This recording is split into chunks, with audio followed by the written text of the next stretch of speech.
आप अपने वालिदैन के लिए कुछ करना चाहते हैं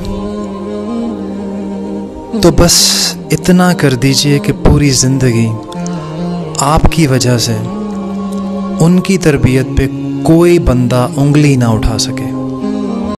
बाप की दौलत नहीं, बाप की दौलत नहीं, बाप का साया ही काफ़ी है। दो मौक़ों पर माँ बाप की आंखों में आंसू ज़रूर आते हैं।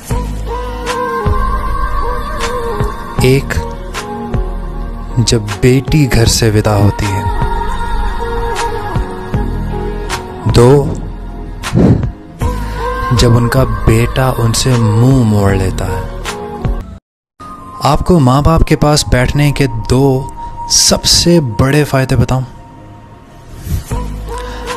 अगर पसंद आए तो आपने वीडियो को लाइक नहीं करना, आपने वीडियो को शेयर करना है, ठीक है?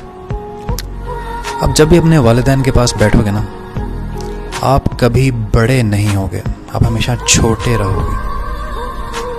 और जब भी आप अपने वालिदैन के पास बैठोगे तो आपके वालिदैन कभी बूढ़े नहीं होंगे। अकरम सल्लल्लाहु अलैहि वसल्लम का एक छोटा सा किस्सा अपनी वालिदा के साथ मोहब्बत का आपको सुनाना चाहता हूँ। अगर आपको पसंद आए तो कमेंट्स में सुभान अल्लाह लिख दीजिएगा। आप अपनी वालिदा से इतनी मोहब्बत करते थे, आप सल्लल्लाहु अलैहि वसल्लम ने इरशाद फरमाया कि ए माँ, अगर आप ज़िंदा होती और मैं नमाज में खड़ा होता, आप मुझे बुलाती कि ए मोहम्मद, तो मैं आपके लिए नमाज को तोड़ देता। दूसरे मौके पर इरशाद फरमाया, जब आप हुज़ूर अकरम सल्लल्लाहु अलैहि वसल्लम अपनी वालिदा की कब्र पर जाते हैं